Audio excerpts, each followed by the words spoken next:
복잡한 시장을 풀어내는 투자 인사이트 머니리포트의 김선입니다. 2년 내내 가파르게 상승했던 금값이 최근 들어서 약간의 조정을 받고 있는데요. 과연 지금의 금값은 조정인지 아니면 하락의 시작인지 오늘 배재한 대표님 모시고 자세한 이야기 나눠보겠습니다. 대표님 안녕하세요. 네, 안녕하세요. 반갑습니다. 배재한입니다. 주식회사 골드나라 주식회사 아우라 금거래소를 운영을 하고 있고요. 전국에 7개 직영 매장을 주요 도시에서 운영을 하고 있습니다. 금 가격이 2년 내내 가파르게 올랐다가 최근 들어서 약간 이제 주춤하잖아요. 그래서 저는 또 금 가격이 많이 떨어진 줄 알았는데 아까 전에 잠깐 이야기 나눴는데 지금 금 가격이 1kg에 2억이 넘어가더라고요. 그렇죠. 이제 넘어가죠.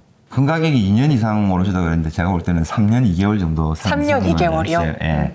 로우 전쟁이 발발하고 난 다음에 2100달러 선에 있던 금 가격이 1618달러 선까지 내려갔거든요. 네. 그때부터 3년 2개월 정도까지 급상승을 했습니다. 올해 2026년 1월까지 상승을 했고요. 선물 거래 지수로는 5626.7달러 최고점을 찍었습니다. 최근에 이제 올해 2026년 1월달 고점을 찍고 네. 지금 한 5개월 정도의 조정을 받고 있는 거죠. 지금은 보니까 금 가격이 국제 금 시세가 트로이 온스 기준으로 4,160달러 선을 기록을 하고 있습니다. 그러면 지금 금값의 최고점과 지금의 가격대를 비교하면 한 25% 정도 빠졌다고 보면 될까요? 대략 한 30% 가까이 빠진 것 같아요. 30%. 예. 그 보통 네. 이제 금이라는 건 안전자산이기 때문에 네. 지정학적 리스크가 있다거나 뭔가 이제 정세가 불안할 때 금 가격이 더 오르기 마련이잖아요. 근데 최근에 이제 이란이랑 미국의 전쟁도 네. 있었고, 네. 근데 그럼에도 불구하고 금 가격이 떨어졌던 이유가 있을까요? 금이라는 자산은 위험이나 위기를 회피하기 위한 자산이기도 하면서 유동성 자산이기도 하거든요. 이렇게 시장에서 급작스러운 패닉이 일어나는 거잖아요. 그 전쟁이 일어난다든지 아니면 주요 국가가 뭐 디폴트나 모라토리움을 선언한다든지 아니면은 최근 몇 년 전에 우리가 코비드-19이 있었잖아요. 그때처럼 이제 급격하게 떨어질 때는 달러 유동성 공급이 필요합니다. 그러니까 금 자산을 팔아서 달러를 이제 구매하는 그런 효과들이 있는 거죠. 네. 최근에는 이제 미국 이란 전쟁이 터지고 벌어지고 난 다음에 국제 유가가 60불에서 120불까지 2배를 뛰어버렸거든요. 그러니까 산유국을 제외한 석유를 수입해야 되는 나라들은 많은 달러가 필요한 거예요. 그래서 이제 금 가격이 이제 급락을 했다. 왜냐면은 그 높은 유동성 하에서 달러 공급을 원활히 하기 위해서는 네. 그 당시에 높은 가격인 금을 팔 수밖에 없었거든요. 그리고 또 많은 자금이 필요하니까 그렇게 했던 거고요. 그 다음에 이제 두 번째는 뭐 러시아 같은 경우에 러시아 우크라이나 전쟁이 지속되지 않습니까? 그 스위프트 제재망에서 3천억 달러 이상이 이제 제재를 당해서 돈을 사용을 못하는 경우가 생겼고, 그러면 러시아는 또 2,300톤 이상의 금을 가지고 있습니다. 그 금을 가지고 일부 이제 자금을 활용해서 전쟁 조달 자금을 해야 되는 거고요. 이번엔 또 재밌는 게 이제 굉장히 미국하고 이란 전쟁이 발발했으면 보통은 안전자산 선호 현상에 의해서 금 가격이 오르고 미국의 채권 가격도 오르거든요. 맞아요. 근데 이번에는 반대의 현상이 생겨버렸어요. 금도 바로 급락을 해버렸고 채권 가격도 급락을 해버렸거든요. 그러면서 채권 금리가 올라갔습니다. 근데 이 산유국들을 비롯해서 엄청나게 많은 오일머니들이 있을 거고, 그다음에 전 세계적으로 엄청난 뭐 헤지펀드라든지 그다음에 뭐 글로벌 IB들이 있지 않습니까? 그러니까 반대 포지션으로 가다 보니까 마진콜이 당하는 거고, 또는 마진콜 당하기 직전에 달러 자산으로 이제 공급을 해야 되는 거죠. 예, 준비금을 더 넣어야 되는 거고, 어떤 경우에는 마진콜이 당하고 난 다음에 새로운 포지션을 다시 잡으려면 또 수없이 많은 달러가 필요하지 않습니까? 그래서 지금 이번 급락 같은 상태가 이제 지금 사태가 발생이 되었습니다. 보통 주식 방송을 할 때는 네네. 어떤 주식의 가격이 떨어지면 네네. 그럼에도 불구하고 펀더멘털을 탄탄하게 보면 지금의 급락은 급락이 아니라 기회다 이런 얘기들을 많이 하잖아요. 네네. 그러면 금은 어떤 걸 보고 저희가 지금이 금이 빠졌지만 그럼에도 불구하고 금은 안전자산이다 이렇게 생각을 해야 될까요? 저도 97년도부터 주식을 해서 한때 주식 투자 수익률 내 1위까지 한 경험도 있고, 뭐, 네. 사회 경험을 처음 주식으로 했고, 굉장히 많은 거래를 하거든요. 지금도 이제 해외 선물 거래를 하고, 연 단위로 저 혼자서도 1조 원 이상의 거래를 합니다. 펀더멘탈이라는 얘기를 하셨는데, 네네. 주식의 펀더멘탈과 모르겠습니다. 금의 펀더멘탈을 비교한다는 자체가 금을 신봉하는 저로서는 안 맞고요. 이 뭐 주식은 그 어떤 주식이라도 지금 역사가 100년, 200년 정도밖에 안 되지 않습니까? 금은 6,000년의 역사를 자랑을 하는 거거든요. 네네. 네, 결국은 이제 통화 가치가 이제 급락을 하고 통화에 대한 신뢰가 붕괴되고 그러면은 새로운 가장 안전 자산인 실물로 회귀를 할 수밖에 없습니다. 그게 역사적으로 이제 반복이 되어 왔던 거고요. 근데 지금 최근에는 이제 워낙 그 금 가격이 많이 올랐죠, 실제적으로. 예, 실제적으로 가장 최근만 보더라도 로우 전쟁이 발발하고 2022년도거든요.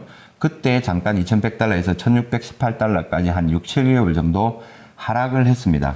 그 이후에 그 금 가격이 5627달러까지 올라갔거든요. 약 3.5배 정도 상승을 했습니다.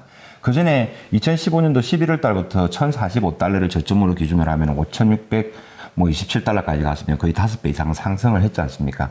많이 오른 거에는 조정을 받을 수밖에 없는 거죠. 예, 그만큼 뭐 또 그 당시에 또 뭐 미국 이란 전쟁이 터졌고 뭐 패닉 셀링 현상이 일어나면서 이제 많은 자금을 또 공급받아야 되는 거고 그 당시에 그냥 가장 그 많은 달러 자산을 확보를 할 수가 있고 그 다음에 이제 가장 많이 오른 금 가격이 있지 않습니까? 그때 이제 최고 5,627달러를 찍고 다시 급하게 내려왔거든요. 다시 5,400달러, 5,450달러 될 때 미국 이란 전쟁이 터졌어요. 그게 고점에서 바로 이제 급락을 하면서 지금까지 이제 조정을 겪고 있는 과정이라고 생각을 합니다. 네. 모든 자산이 오르면 당연히 조정을 받지만 네네. 그럼에도 불구하고 여러 가지 우리가 매크로적인 이슈도 어떠한 자산의 가격과 또 반비례가 될 때도 있고 비례가 될 때도 네네. 있잖아요. 네네. 금값을 움직이는 여러 가지 변수가 있을 것 예, 같아요. 예, 어떤 예. 게 가장 중요한 포인트일까요? 뭐 달러 인덱스라고 얘기하는 사람도 있고 네. 그다음에 뭐 예를 들어서 이제 미국의 금리 있잖아요. 미국의 금리를 중요시하는 사람들도 있고 그다음에 유가도 있을 수 있을 거고 그다음에 뭐 지정학적인 리스크라고 할 수 있는데 조금 거시적인 관점에서 보면은 지금 그 전 세계 통화의 패권국인 미국 달러 있잖아요. 달러 통화량에 의해서 금 가격이 크게는 움직여요. 거기서 이제 그 적극적인 매수 주체는 중앙은행의 매수를 얼마나 하느냐 마느냐에 따라서 달린 거고요. 달러 인덱스라든지 뭐 실질금리 이야기하잖아요. 명목금리에서 인플레이션을 뺀 실질금리에 의해서도 굉장히 크게 좌우된다고 얘기들 하는데 제가 볼 때는 실질금리가 뭐 이렇든 저렇든 뭐 소폭의 움직임을 보이는데 금은 예전에 보면 35달러부터 지금 5,600달러까지 어마어마하게 상승을 했지 않습니까? 금리는 0에서 20%까지 왔다 갔다 한 거거든요.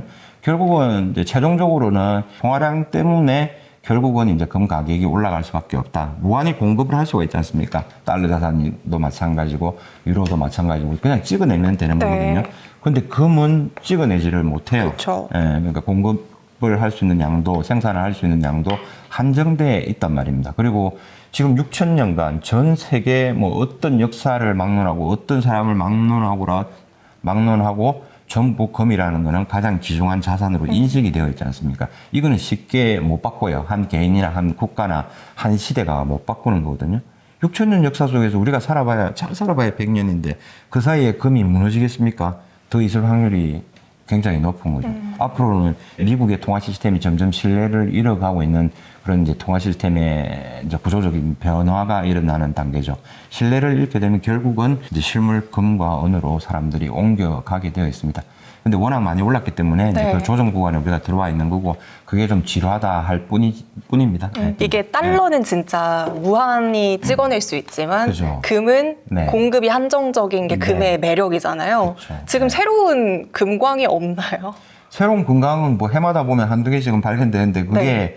예를 들어서 뭐 지하 뭐 1000m, 2000m 있다든지 뭐 아니면 사우디 어디서 나오는데 사우디에 물도 없지 않습니까? 담수화해야 되는데 거기서 이제 캐내는 코스트, 비용들이 굉장히 이제 많이 발생을 하는 거죠. 뭐 지구 내해까지 뚫고 들어가서 뭘 한다 그러면 그 말이 안 되는 거고. 네네.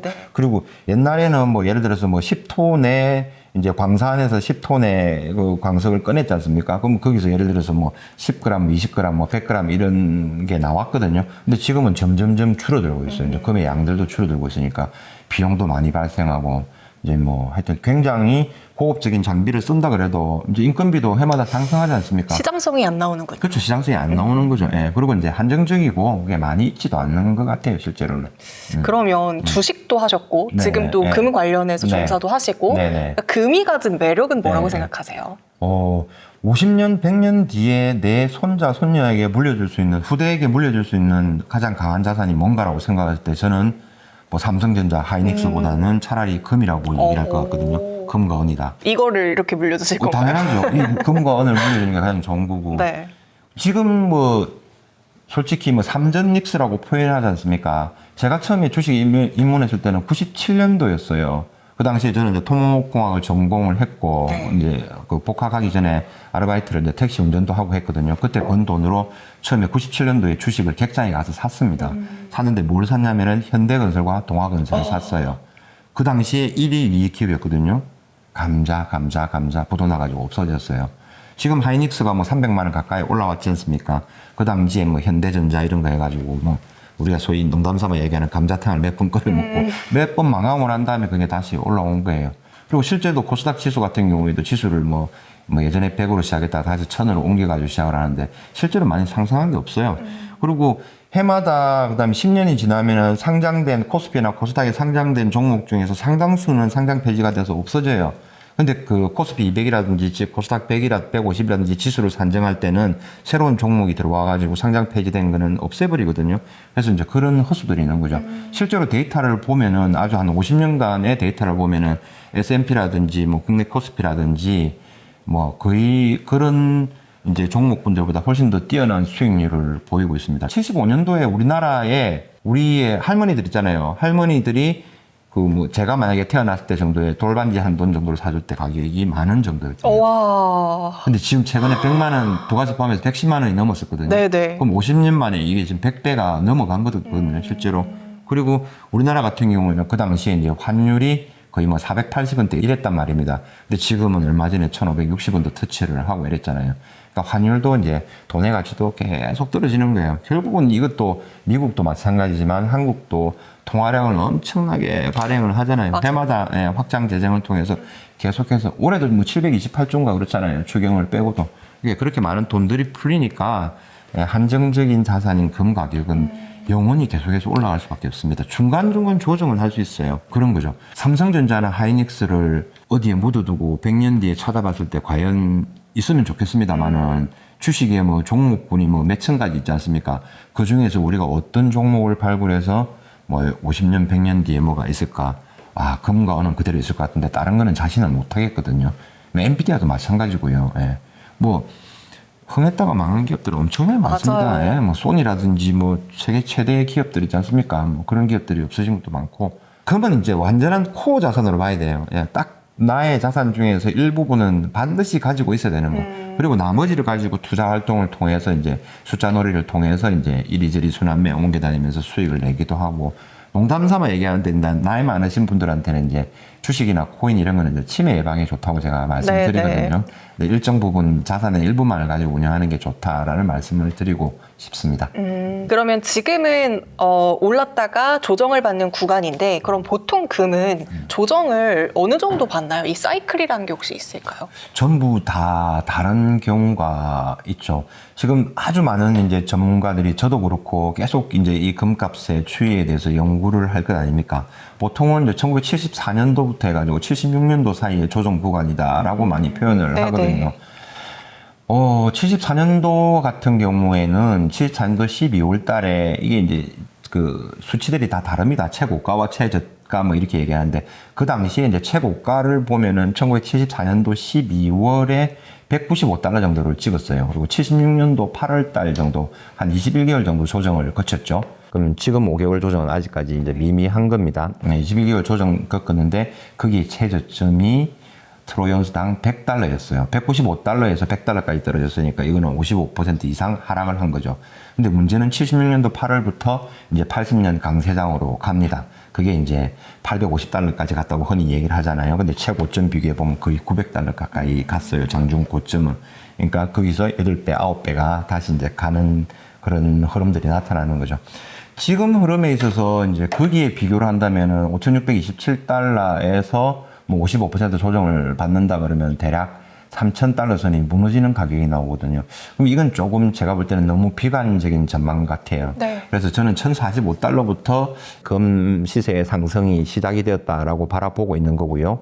거기서 이제 5,627달러 전체 되돌림 가격의 61.8% 라인이 3,849.1달러거든요. 그러니까 이 라인이 굉장히 강한 지지선이 될 것이다. 이때는 뭐 어떤 대기 자금들이 굉장히 많을 거 아닙니까? 어떤 확신이 있어야지 거대 자금들이 들어오는 거거든요. 최근에 금 가격이 굉장히 많이 상승한 이유는 달러화에 대한 불신을 통해서 디달러라이제이션 그런 거죠, 그죠? 그다음에 뭐 디베이스먼트 해가지고 자꾸 달러 가치나 원화 가치라든지 이런 게 하락을 하니까 대체 자산으로서 안전자산인 금을 택했거든요. 중앙은행이 연간 1,000톤 이상을 하고 계속 매입을 했단 말이에요. 금이 1년에 나와봐야 3,200톤에서 3,600톤이에요. 근데 반도체에 들어가는 게 한 300톤 정도 들어가 버리는 거고요. 중앙은행에서 1,000톤씩 매수를 해버리니까 부족할 수밖에 없는 거예요. 리사이클링 해가지고 쓰는 것도 한 1,500톤 정도 되는 거거든요. 네.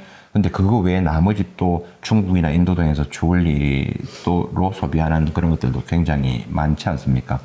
그렇기 때문에 제가 볼 때는 이제 금은 뭐 향후 계속적으로도 좀 좋을 것이다라는 생각이 있는데 지금 이제 5개월째 조정을 받고 있는 거거든요. 이게 참 월봉상으로 5개월째 받고 있는데 이게 이 정도만에 끝나고 다시 이제 새로운 파동이 강하게 나온다 이러면은 이제 엘리트 파동 이론에서 네네. 말하는 1파 상승과 2파 조정이 있고 3파 상승이 저는 이제 왔다고 보거든요. 그리고 4파 조정 구간에 들어왔다고 보는데 아마 이게 4, 5개월 만에 끝나고 다시 이제 5,627달러를 돌파하는 파동이 나오면 파동을 다시 계산해야 돼요. 3파의 연장이라고 봐야 되거든요. 그래서 어느 정도의 이제 그런 이제 지점들이 있지 않습니까? 그거는 이제 봐야 되는 거고요. 근데 이거는 레버리지 투자자들 선물이라든지 뭐 레버리지 ETF를 활용하는 사람들한테는 좀 겁나는 거지만은 실제로 레버리지를 활용하지 않는 자기 돈을 가지고 금과 은을 사놓은 사람들은 아무런 신경을 쓸 필요가 없어요. 결국은 세월이 지나가면 또 올라가게 네. 되어 있거든요. 네, 저는 이제 그런 관점에서 그걸 금을 보고 있습니다. 근데 모든 자산이 네, 결국에는 네. 오르기 위해서는 네. 어떠한 모멘텀 뭐 이런 네, 희소성도 중요하겠지만 네, 네. 결국에는 유동성이 있어야지 그 자산의 가치를 끌어올릴 수가 있잖아요. 네, 네, 맞습니다. 금이 1980년대부터 2000년대까지 좀 이제 폭락하는 시기를 겪었었잖아요. 그렇죠. 네, 그때 이제 2000년대가 닷컴 붐이었을 때 네, 네, 그때 이제 네. 모든 자금들이 다 그쪽으로 가면서 그렇죠. 어느 정도 금에 대한 소외가 있었습니다. 네. 지금도 어떻게 보면 워낙에 반도체, 워낙에 AI 이 붐이 좀 크다 보니까 유동성이 이쪽으로 가고 있는 게 아닌가라는 생각이 들기도 하거든요. 그렇죠. 그럴 수도 있죠. 분명히 아마 그럴 겁니다. 그러니까 거대한 자본들도 그렇게 움직이겠죠. 스페이스X가 상장하는데 어마어마한 자금이 몰리고, 그다음에 스페이스X가 상장하자마자 시가총액 6위, 7위까지 올라오던데요. 금이 1위고, 뭐 예를 들어 엔비디아가 2위고 하는 거 있지 않습니까? 그거 보니까 어마어마한 자산들이 이제 그쪽으로 쏠리는 거죠.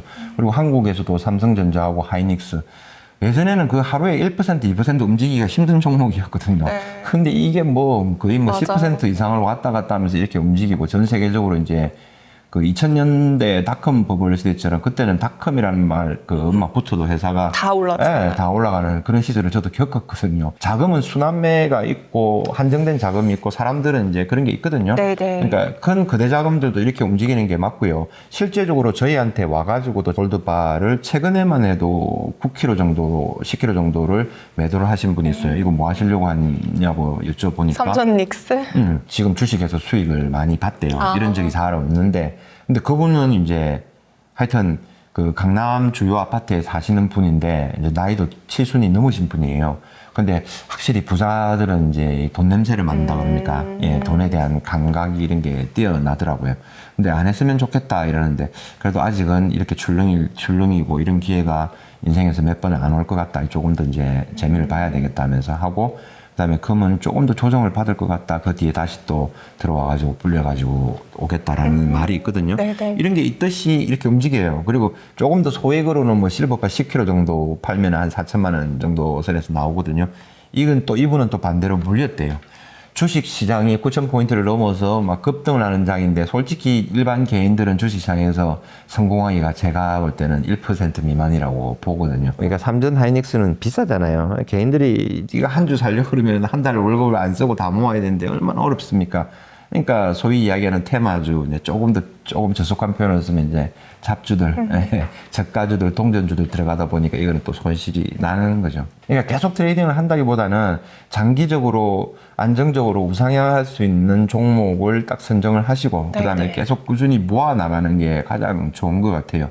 이제 그분들이 결국은 마지막에 이제 달콤한 열매를 획득하는 그런 것 같아요. 맞아요. 예, 예, 아까 맞습니다. 금이 예. 한 돈에 10,000원이라는 얘기를 딱 들으니까. 충격이었죠. 그쵸. 예, 예. 지금은 진짜 100만 원이 네네, 넘어가는데 네네. 가만히 가지고 계셨다면 그 가치가 지금 뭐 10배, 100배 이렇게 올라간 거잖아요. 근데 어떤 데이터를 보고 이제 10,000원이라 이렇게 얘기했는데 제가 AI 제미나이에 넣어가지고 물어봤거든요. 네네. 1976년도에 한국에서 금한동 가격을 환율하고 비교해서 해줘 이렇게 얘기하니까 5,800원이 나와요. 어머나. 그러면 이거는 계산을 해보면은 뭐 110만 원까지 올라갔다 그러면은 거의 뭐 200배 조금 안 되게 상승을 한 이런 게 있어요. 또 뭐 이 방송을 보시고 혹자는 그렇게 얘기하실 거예요.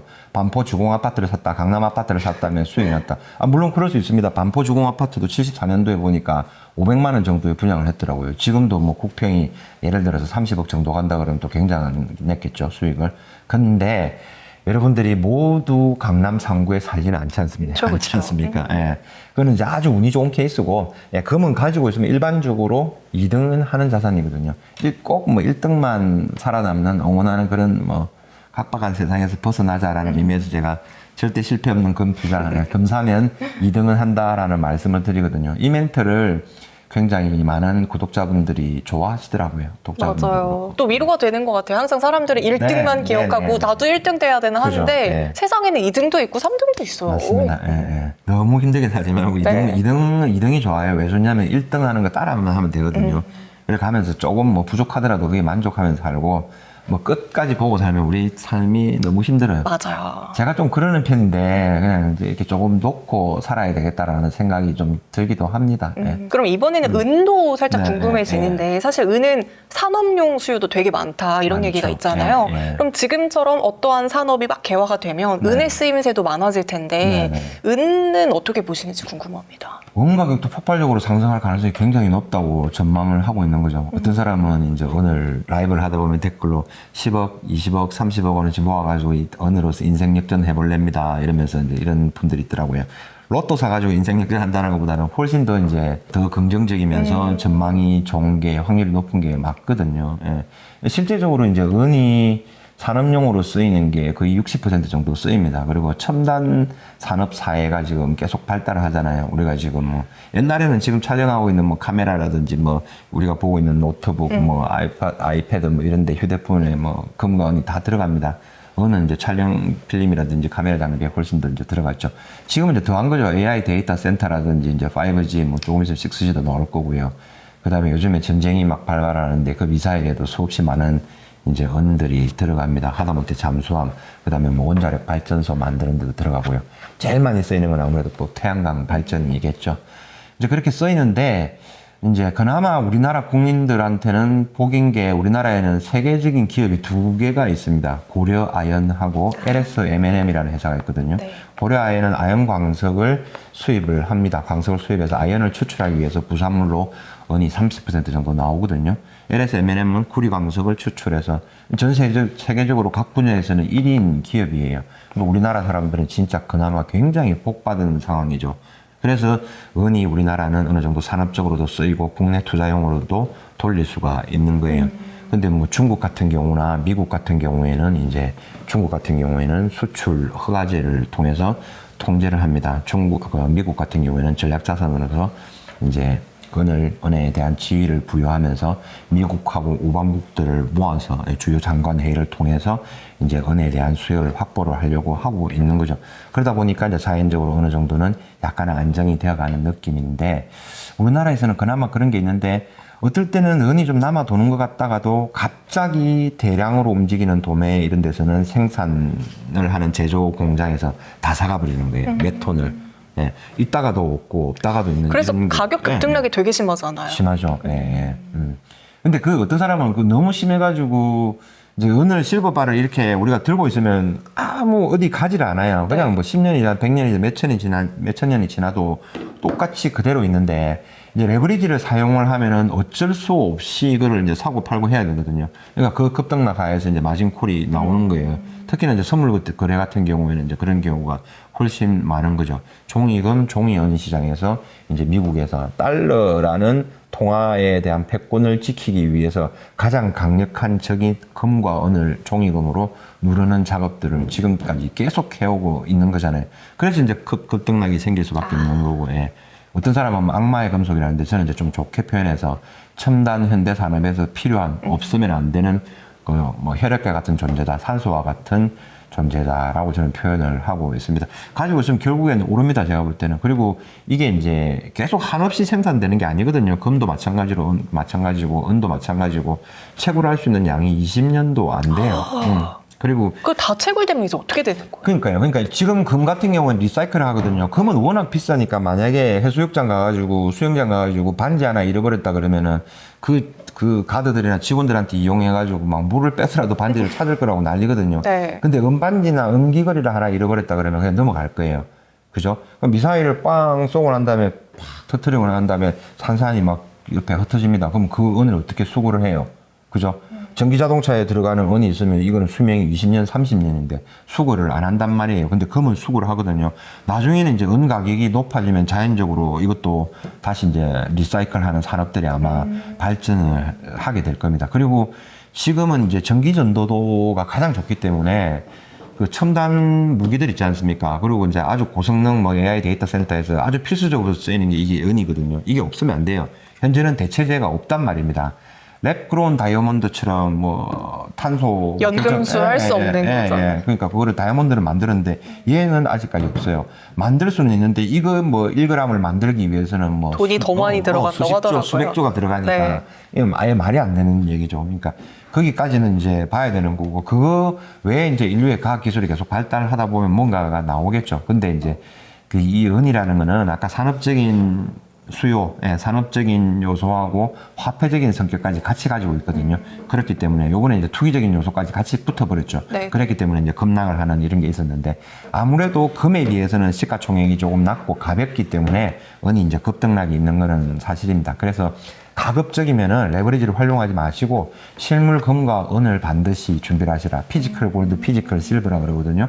요거를 하는 게 좋겠다라는 말씀을 드리고 싶습니다. 그럼 포트폴리오에 네. 금이랑 은은 각각 네. 얼마만큼의 비중을 나눠 갖는 게 좋을까요? 전체 자산에서는 BOE에서 뱅크 오브 아메리카에서 4분할 전략을 제시했거든요. 그게 네. 저한테도 와닿더라고요. 뭐 주식의 25%, 채권 25%, 그다음에 실물 금과 은을 25% 가져가고, 네. 그다음에 어떤 급작스러운 패닉이나 위기 상황이 발생을 하면 또 대응을 할 수 있게 나머지 25%는 현금으로 가져가자라는 전략을 제시하더라고요. 네, 네. 저도 그 여러분들의 자산 있잖아요. 자산 중에서 25% 정도는 반드시 실물 금과 은을 가지고 있는 게 좋다라는 말씀을 드려요.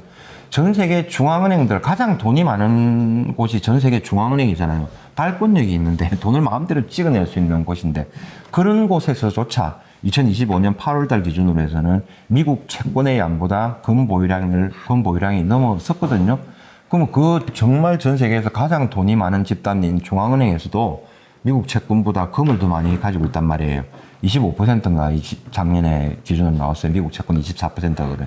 그러면은 우리는 힘없는 개인들이잖아요. 맞잖아요. 저도 흑수저라는 표현, 흑수저 출신이고 흑수저라는 표현을 많이 쓰는데 아동바동 살아가지고 아낄 거 아껴가지고 저축하고 모으고 그 다음에 써야 된단 말이에요. 그렇거든요. 제일 돈이 많은 중앙은행도 그렇게 하는데 개인들은 왜 그렇게 안 하는 겁니까, 여러분들? 예. 미국 국민들도 마찬가지고 한국 국민들도 마찬가지예요. 통계를 보면 0.1%에서 0.7% 정도밖에 금과 은을 가지고 있지 않대요. 예, 근데 이거는 6,000년 역사 속에서 꾸준히 진짜 돈으로 인식되어 온 거거든요. 그러니까 이게 굉장히 좋은 겁니다, 여러분. 여러분들은 제 말이 맞지 않습니까? 네, 그 돈 많은 맞습니다. 돈을 찍어내는 중앙은행도 금을 25% 보유하는데 우리가 뭐라고요? 보유하고 있어야 되죠. 하면서 놀리고 하는 게 아니란 말입니다. 이거는 완전한 코어 자산, 진짜 필수적인 보험적인 성격, 어떠한 위험이 오더라도 내 손 안에 질 수 있는 가장 안전한 자산이 이 금이란 말입니다, 이게. 그러면 예. 이번에 이제 금이 굉장히 네. 많이 상승하면서 네. 되게 많은 분들이 금에 대한 투자에 관심을 엄청 갖기 시작했잖아요. 그렇죠. 이게 네. 금 투자도 여러 가지 방법이 있어요. 이렇게 네, 실물 네. 금을 갖는 경우도 네, 있고 네. 이렇게 귀금속을 갖는 경우도 있고 네, 아니면 네. ETF도 있고 다양한 네. 방법이 있는데 가장 좋은 방법은 어떤 건가요? 실물금이죠. 실물금요. 무조건. 근데 잃어버릴까 봐 무섭잖아요. 아유, 그거는 지나가다가 제가 지하철 타고 왔는데 지하철에서 불이 나면 어떡할까? 저 이거 나면 가져가면 어떡할까? 어떡할 거예요? 그럴 확률이 이제 거의 없다라는 거죠. 예를 들어서 이제. 그리고 이제 금고도 있잖아요. 이제 아, 조금 금고. 집에 큰 금고를 사놓으면 돼요. 최소 제가 볼 때는 100kg 이상 거기에 이제 금을 담으면 금과 은을 담으면 200kg, 300kg 넘어가거든요. 네. 그거는 승인들이 못 들어요. 이 건장한 남성들이 시멘트 한 포대 40kg 그거를 들 수 있을 것 같죠. 그러니까 안 쉬워요. 그거 계속 들고 다니. 잘못하다 자기들 이제 발등 찍히고 자기가 다치는 수가 있기 때문에 금고를 사서 보관을 하면 되고요. 그 다음에 조금 더 이제 그 어떤 뭐 구조적인 시스템을 믿는다 그러면 은행에 대여금고를 하셔도 되고요. 아니면 저희들처럼 이제 뭐 세콤이라든지 이런 철저한 보안 회사들이 지켜주는 금고에서 보관 운용 서비스도 하니까 그걸 또 활용하시면 되는 거고요.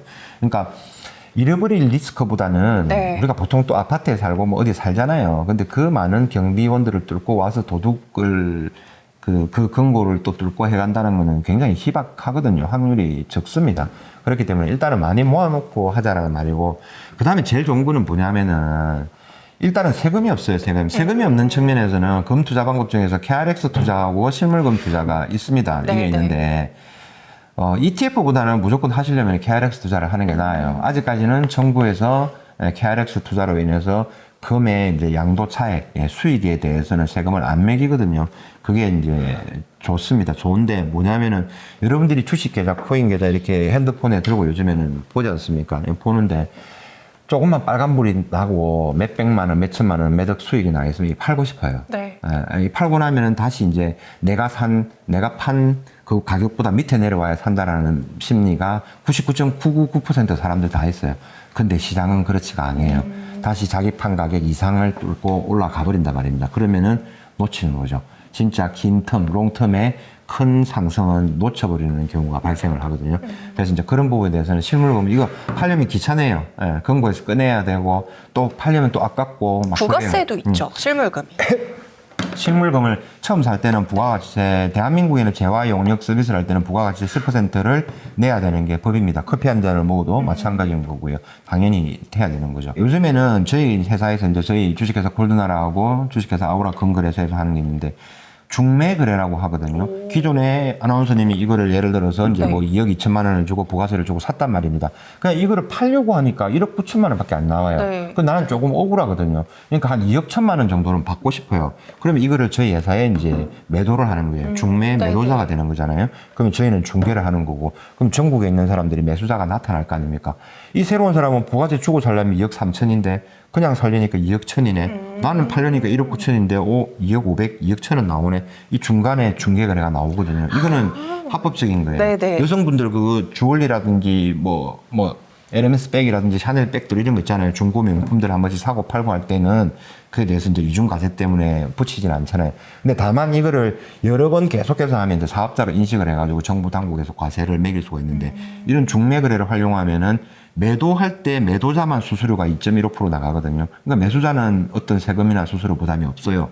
그러니까 지금 사고 나서 좋은 가격이다, 괜찮다 싶으면 하시면 되고요. 여기서 2.15%만 올라가면 그때부터는 무한 수익이 나는 거예요. 그래서 좋습니다. ETF 금통장하고 제가 비교를 한번 해드릴게요. 근데 조금 크게 비교를 하겠습니다. 지금 오늘 그 골드바 1kg 5개를 가져왔는데 지금 이걸 저렴하게 살려면 2억 1,500만 원, 2억 2천만 원, 부가세를 포함하면 2억 3천만 원 정도 되거든요. 이거 5개 정도로 합치면 10억 원이 조금 넘을 거예요. 10억 원 중반대에서 뭐 11억 원 가까이 됩니다. 왜 5개를 가져왔냐면은 다음에 이제 머니인사이드에서 초청을 했을 때 어떤 결과가 나오는지 우리가 한번 봅시다. 네, 보는데 5개 가격을 하면은 서울 중위권 아파트 가격이 나와요. 맞죠? 네, 그렇죠. 10억 6천에서 11억 정도가 나와요. 그러면 골드바 5kg으로 서울 중위권 아파트 우리 4식구가 5식구가 영원히 평생 안정적으로 살 수 있는 보금자리가 하나 만들어진단 말입니다. 자, 이게 몇 년 뒤에 제가 나올지, 언제 뒤에 나올지는 모르겠습니다. 그때는 이제 조금 줄어든 금으로 아마 가져올 거예요. 3kg나 4kg나 가져와가지고. 자, 이번에는 금을 4kg만 가지고 이제 중위권 아파트를 살 수 있다. 물론 아파트 가격도 오를 수도 있겠죠. 네, 이제 그런 거에 따라서 이제 그걸 보여주기 위해서 이렇게 가져와 봤습니다. 재밌죠? 네. 진짜. 네, 그런 부분이 있어요. 그리고 이게 이제 샀습니다. 그냥 부가세를 주든 중매거래를 사든 어쨌든 KRX에서 금을 샀습니다. 네. 자, 이제 지금은 워낙 통화량이 많고 돈들이 많이 늘어났잖아요. 그래서 이제 이게 2억이라 그래도 뭐 너무 뭐 부자들을 향한 그런 얘기다라고 생각하지 맙시다. 여러분들도 충분히 열심히 모으면 2억 정도는 모을 수 있고 있습니다. 자, 2억을 샀습니다. 얘가 상승을 해가지고 6배 상승을 했어요. 16, 12, 12억이 됐습니다. 네. 실제로 얘가 6배 정도 상승을 했습니다. 환율도 상승을 했고 금값도 상승을 했기 때문에 6배 상승을 했어요. 아무리 떨어져도. 그러면은 2억이 샀는데 6배에서 12억이 됐습니다. 그럼 순수한 이익이 10억이지 않습니까? 그쵸. 10억이 났습니다. 자, 왜 10억을 얘기를 하냐면은 소득 구간 10억부터는 소득세 최고 세율이 적용이 되거든요. 45%가 적용이 됩니다. 소득세가 45% 적용이 되면은 지방세가 10% 붙어요. 4.5%, 49.5%가 붙고 여기에 그 다음에 의료보험비가 할증이 돼요. 그럼 최대 고액자산가 기준으로 57%의 세금이 날아가는 겁니다. 10억을 벌었는데 2억을 사서 12억이 돼서 나는 순수익 10억을 번 줄 알았는데 실물금은 10억이에요. 예, 금통장이나 ETF는 금융소득종합과세 대상이 돼가지고 5억 7천이 세금이야. 4억 3천이 내 돈이네. 네네. 4억 3천과 10억은 엄청난 차이예요. 그쵸. 예, 예. 그래서 제가 실물금을 추천하는 겁니다. 단기적으로는 뭐 사고 팔고 하는 게임은 하시려면 KRX를 통해서 하시면 되고, 나머지는 지금 죄송합니다만은 뭐 뒤에 뭐 증권사 광고도 없고 제가 증권사하고 뭐 관련된 것도 아니기 때문에 구독자 여러분들한테 실제적으로 왜 사람들이 실물금을 사는가에 대한 얘기를 조금 전에 한 거예요. 아나운서님 같으면 지금 뭘 선택하겠습니까? 저도 실물. 무조건 실물금 가는. 그럼 저 갑자기 궁금한 게 생겼는데 이게 세금에서 좀 유리한 거잖아요. 네, 유리하죠. 그럼 혹시 네. 이제 요즘에 좀 말이 많은 게 네. 증여세. 네. 그럼 이것도 그냥 네. 내 자식한테 물려주면 네. 모르는 거니까 증여세를 안 내도 네. 되는 건가요? 아니 그거는 이제 불법을 지금 그래요? 우선 그렇게 하는 사람들이 많겠죠. 네. 네. 그렇게 하는 사람이 많은데 그거는 우리가 이제 이런 뭐 건전한 방송에서 하는 건 아니고 네, 네. 정여를 할 때도 마찬가지로 이거를 이제 시가에서 아파트나 이런 부동산을 정의할 때도 그 자기 자식이나 아니면 이거 할 때 30% 정도까지는 시세보다는 낮게 정여를 할 수가 있거든요. 그럼 이걸 정상적으로 시세가 2억에 거래가 된다 그러면은 예를 들어 70%한 1억 4천 정도의 정여를 하고 정여세를 내면 됩니다. 아니면은 그거보다 작은 부분들을 뭐 10년에 한 번씩 정리를 하면 되는 거죠. 그렇게 하다 보면은 그 당시에 세무서에 신고가 국세청에 되어 있지 않습니까? 그 자료는 영원히 남는 거거든요. 그러면 그때부터는 상상한 거에 대해서는 이제 법이 바뀌기 전에는 상속이나 정의에서도 이제 아까 뭐 말씀하신 대로 굉장히 유리한 부분도 있습니다. 유리한 부분도 있으니까 그런 점을 이제 활용을 하면은 되겠습니다. 네. 네, 이렇게 배재한 대표님과 함께 최근의 금 가격에 대한 이야기 그리고 앞으로 금에 대한 가치에 대해서 이야기 나눠봤습니다. 이어지는 2부도 기대 많이 해주세요. 대표님 오늘 말씀 감사합니다. 네, 고맙습니다.